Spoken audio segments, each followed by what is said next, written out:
नमस्कार, the voice news से मैं प्रगति सिंह, जहां प्रतिदिन हम बताते हैं आपके आसपास की जुड़ी घटनाओं के बारे में, जिसका है सीधे जनता से सरोकार। एक नजर आज की सुर्खियों पर।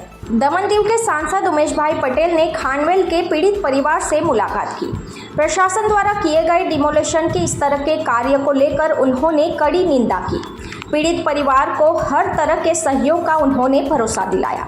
नमो हॉस्पिटल में पहुंचकर निरंताबेन भसरा को मिले और उन्होंने उनको आश्वासन दिया। कांग्रेस नेता प्रभु टोकिया और शिवसेना प्रमुख श्वेतल भट्ट भी उनके साथ उपस्थित रहे। द वॉइस न्यूज के लिए कुणाल मेराई की रिपोर्ट।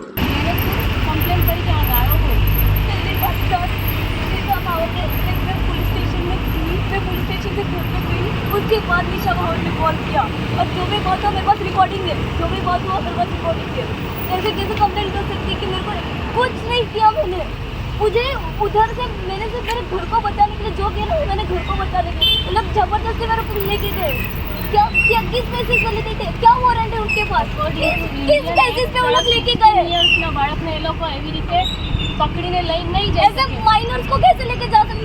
मेरे भाई को पुलिस वालों ने गले दबा के उधर घुमाया। मम्मी का हाथ तोड़ था, अभी हॉस्पिटल से आ रही हूँ मैं। पूरा का पूरा हड्डी टूटा है उसका, ऑपरेशन नहीं कर रहे। सारे पैसा नहीं है, पूरा पैसा चुरा लिया पुलिस वाले। पूरा तो हमारी गोल्ड की ज्वेलरी पैसा सब लेके गए। कुछ नहीं है हमारे पास अभी। तो ऑपरेशन के लिए पैसा मांगे, कहाँ से दे हम लोग पैसा? सब तो तोड़ दिया हमारा। ભાઈ ઓ અહીં આવી જા, અહીં ઉતાર, અહીં આવીને દીકરા જેટલો નાચવાનું તો નાચી રહી જાય. કુદરતની ઘેરે દેર સંદીર નહીં મળે, સમજી ગયો ને? કહી દેજે તને. प्रफुल्ल पटेल के पास भी गए थे हम। उसने पता है क्या बोला हमको कि तुम्हारी बाप दादा की जमीन है, बाप दादा की जमीन है, कुछ नहीं हो सकता तुम्हारे नाम पे भी गली है, कुछ नहीं हो सकता। तो कैसे इन लोग ने तोड़ा? कहाँ है प्रफुल्ल पटेल? ખરેખર સાલા આનો નિર્ણય છે માણસો ઉપર અત્યાચાર કરવાનો અને મોટા પોલીસના કડક લાવ માણસોને ડરાવવાની કોશિશ કરવાની. જ્યાં માણસો મળતા હોય છે મોડામાં ઘુસાવવાના, પ્લાસ્ટિક પાર્ટી બનાવો. જ્યાં સુધી એ લોકોની નોકરી નહીં રહેશે ત્યાં સુધી એ લોકોની દાદાગીરી ચાલતી રહેશે. અમે અલગ અલગ ભાઈ લોકોએ અલગ અલગ મકાન બનાવેલા. અમારું નિલેશ નોટિસની હતી. નિલેશ રામજી બસરીને નોટિસની આવેલી હતી. એ લોકો આગળથી પોલીસ લાવીને પાછળથી દિવાલ તોડીને અંદર જેસીબી લાવીને ઘૂસી ગયા. મામલતદાર લોકો બધા, આરડીસી મામલતદાર બધા. ને અમને આવું કે આગળથી આવતા છે અમને એ લોકો પાછળથી આવ્યા. પછી અમે દોડ્યા તો એ લોકો તો અંદર ઘૂસી ગયા અને મારું સામાન તો આ બધું ઉપર જ હતું સર. બધું મારું ગોલ્ડ બી, પૈસા, કેશ બી બધું સર. તમે લાઈટો કેવી રીતે? આ બધું પોલીસવાળાએ કર્યું સર. પછી અમે રોકાવતા હતા કે અમને સામાન તો કાઢવા દો, તો અમને બધું ધકેલીને આગળ કરી નાખ્યું સર. ઉપર ચડવા જ નહીં દીધું, બધું મારું સામાન અંદર ફસી ગયું. ને સ્ટાર્ટિંગમાં આવીને ખાલી એ લોકોએ સીડી તોડી. સીડી પછી અમે કેવી રીતે જાઉં ઉપર? સીડી તોડી નાખી. આટલું સર અન્યાય થયો અમારા સાથે. ચિંતા નહીં કરો, હું છું તમારા સાથે. હું કહી શકું કે જે નુકસાન થયું એ તો હું હમણાં તો તમને ફિલહાલ કંઈ નહીં કરી શકું, પણ દાવો છે મારો કે હું તમને રિસ્ટોર કરાવીને આપું. ખાલી અમે કંઈ નહીં. પછી મામલતદારને કીધું કે કમસે કમ અમને એક દિવસ પહેલાં તમે જાણ બી કરતે ને તો અમે અમારું સામાન કાઢતે.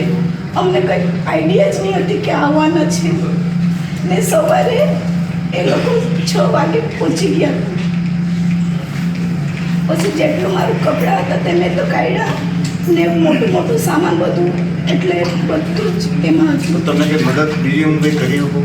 કઈ રીતે પ્રકારની તમને ફાઇનાન્સની ઇલાજ માટે બી કંઈ ચિંતા નહીં કરતા. હા, હું છે તમને કંઈ બી મદદની જરૂર પડે ને તમે પહેલાં સારા થઈ જાઓ. પહેલાં 2 દિવસ 3 દિવસ સર અમારું બધું ગયું. તમે ચિંતા, બધું આવશે, બધું આવશે. ડરતા નહીં, કાનૂની લડાઈ લડશું આપણે. અમે લોન લઈને બધું ઘર બનાવેલું સર. અમે બહુ પરેશાન થયેલા છે એ લોકોથી. આ પ્રશાસન અમને જોઈએ જ નહીં. અમે બહુ પરેશાન થઈ લેશે સર. અમે પોલીસવાળા લોકોને આવું જ કીધું કે અમને ખાલી મામલતદાર જોડે વાત કરવા દો, તો કે અમને તમારી પાસે કંઈ નોટિસ હોય, કંઈ ઓર્ડર હોય તો અમને બતાવો. અમે આટલા હાઈ કરીને મેં કીધું વાત કરું તો એ બેરા બી થઈ ગયેલા ને આંધળા બી થઈ ગયેલા, સાંભળે જ નહીં, વાત જ નહીં સાંભળે. પોલીસવાળા ધક્કા મારી મારીને આ બધું ખેંચીને અમને પાછળ મોય કરતા હતા. મારા છોકરાને ગળામાં પકડીને એ લોકો એ કરતા હતા.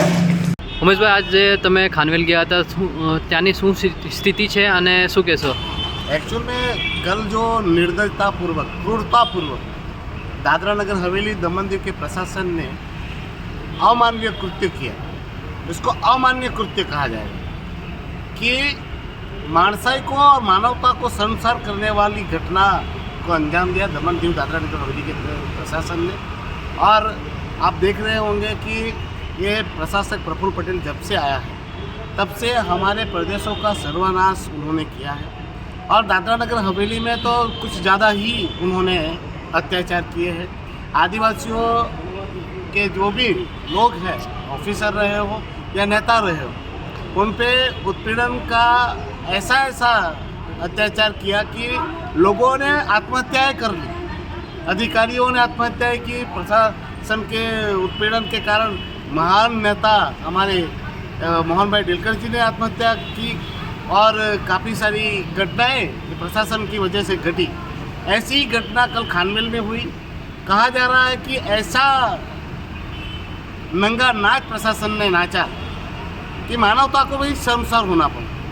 बेचारे गरीबों आदिवासियों की ज़मीनों को हड़पने के लिए उनके बन बनाए घरों को इलीगल करार करके उनके घर को ध्वंस किया गया, कोई नोटिस नहीं दी गई।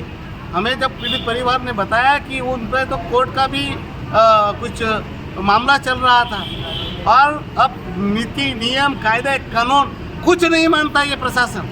और यहाँ जो ये तानाशाही वाला माहौल चल रहा है उसके शिकार कल हमारे खानवेल के पीड़ित आदिवासी लोग हुए। और घटना तो ऐसी घटी कि उनको कोई नोटिस नहीं दिया गया, उनको कोई किसी प्रकार की कोई बात नहीं कही गई, उनको मौका तक नहीं दिया गया उनके घर से सामान निकालने का। और उन पीड़िताओं की बात माने तो पुलिस ने डकैती की, चोरी की है, उनका गोल्ड और पैसा चुराया है, ऐसी बातें हमें जानने को मिली है।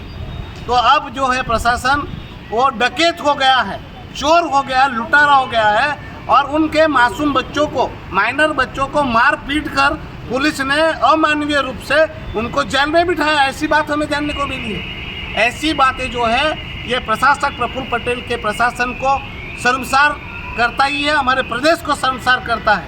एक तरफ हमारे यशस्वी प्रधानमंत्री नरेंद्र भाई मोदी जी और हमारे गृह मंत्री अमित भाई शाह जी हमारे आदिवासियों के हक और अधिकार दिलाने के लिए विविध योजनाएं बना रहे हैं, विविध मार्गों से आदिवासियों का विकास चाहते हैं। और उनका नुमाइंदा यहाँ पर आदिवासियों का इस प्रकार से उत्पीड़न कर रहा है, मासूमों को मारा जा रहा है, पीटा जा रहा है, उनकी प्रॉपर्टी को ध्वस्त किया जा रहा है, कायदे कानूनों को नोक पर रखकर वो तानाशाही चला रहा है। आज जब मैं पीड़िता के परिवार से मिला मुझे बहुत दुख हुआ, अफसोस हुआ, और कहो कि जितनी निंदा करूँ उतना कम है। ये अली बाबा जो हिम्मतनगर से आया है और 46 यहाँ पर अली बाबा के जो लुटेरे हैं, IAS IPS दानिश अली बाबा और 46 चोर हैं, इन चोरों को मैं ये कहना चाहता हूँ कि तुम्हारे भी पाप का घड़ा फूटने वाला है। ये अली बाबा के साथ जितना भागना है भाग जाना, क्योंकि समय बहुत कम बचा है। और दमन दीव और दादरा नगर हवेली की जनता से मैं हाथ जोड़कर विनती पूर्वक कह रहा हूँ कि डरिए नहीं, अब सबको एक साथ मिलकर हमारे हक और अधिकार के लिए लड़ाई लड़नी पड़ेगी। हम कब तक सहेंगे? कितने लोगों का हम बलिदान देंगे? कितने लोगों के घर, मकान, दुकान, हमारी ज़मीनें छीनती जाएगी और हम तमाशा देखते रहेंगे? हमारे लोगों को जागने की ज़रूरत है, एकरूप होने की ज़रूरत है। और ये जो हमारी फूटी हुई कारतूस समान जो जिला पंचायत के मेंबर है, सरपंच है, नगर पालिका के काउंसलर्स है और ये जो पदाधिकारी है, उनको तुरंत से तुरंत बदलना पड़ेगा और नई राजनीति करनी होगी। जिनका जज्बा है, लोगों के लिए कुछ करने की जिनमें भावना है, निष्ठा है और लोगों के प्रति समर्पण है, वैसे लोगों को चुन के लाना होगा। ये जो प्रशासन के नतमस्तक होकर चाटुकारिता में लिप्त है, वैसे सारे लोगों को उनको घर बिठाना होगा। वही हमारे पास माध्यम है। और दमन दीव और दादरा नगर हवेली की जनता को फिर से मैं कहना चाहता हूँ, डरिए नहीं, हम आपके ही सांसद हैं, जब भी जरूरत पड़ेगी हम आएंगे। और इस मामले पर भी जहाँ भी आवाज़ उठानी होगी, लीगल रूप से हो या फिर पार्लियामेंट में हो या जो भी विभाग है मंत्रालय की या SC कमीशन ST कमीशन है, उन पे भी हम पत्राचार भी करेंगे, लिखेंगे भी, लड़ाई भी लड़ेंगे और इन गरीबों का जो भी हक और अधिकार है उनको दिला के रहेंगे। उनके साथ जो भी अन्याय हुआ है उसके लिए लड़ाई लड़ेंगे और उनको न्याय दिलाएंगे। बस यही कहना है। खबरों में बने रहने के लिए तो वॉइस न्यूज को सब्सक्राइब करें और बेल आइकन दबाएं।